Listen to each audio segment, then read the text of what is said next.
How did you learn how to roll the boats like that? Because I've watched a ton of YouTube videos. There's definitely a process to it. Is that something that your dad taught you, or do you just trial by fire? How does that go? Because that's, if you've never seen it, people watching, listen, please. What do you Google? Just capsized boat.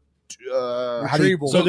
There's it's so badass to watch. Yeah, they have someone on your Facebook on Cito. Yeah, Just go to Cito on Facebook. I post on my Facebook page. We post pictures and everything on there. But the methods that I've learned is obviously from my dad. He's taught me everything that I know in this business. Okay. From towing to salvage work to even the business political side of the whole thing. So, right. There's 3 different ways. Did you say a few different? There's 3 different ways that we'll approach the situation. We got lucky on that Twin V that y'all saw us raise because it was a cabin boat and there's so much water stored and so much drag. Yes. It's hard to roll. It's hard to roll. And it's so bow. When we rolled that one, it was so bow heavy.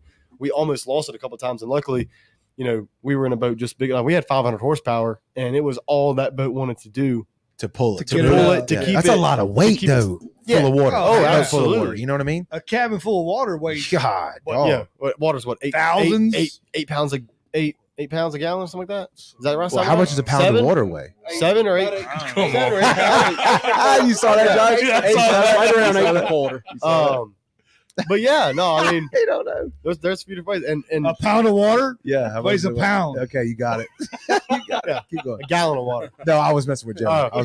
But I've gone out there before, single-handedly by myself, not even gotten my hands wet and gotten a boat up that's been upside down. Damn. So it depends on the boat, sea conditions. Okay. There's a lot that goes into it. That makes sense. Cabin versus center console, right? Yeah. Cabin, center console. Cabin's going to hold a lot more water. Normally cabin boats, we're going to use airbags to assist the roll with the Cito boat because it's just so much weight to bring around. Like a normal center console, it's gonna, I can either.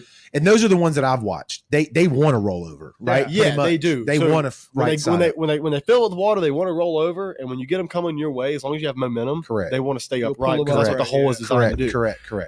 That's the ones I've watched, and it looks badass to see. Yeah, and it almost looks effortless if you know the technique, right? If you know the technique and know what you're doing, like I said, if there's 2 ways. So we call one an end over. We'll just use one rope on the bow eye where the trailer hooks up to, and then we have one that's called a par buckle, which you more likely see. I think the end over is more of like it may be more of like my dad, like Chris Ward type way of getting a boat up.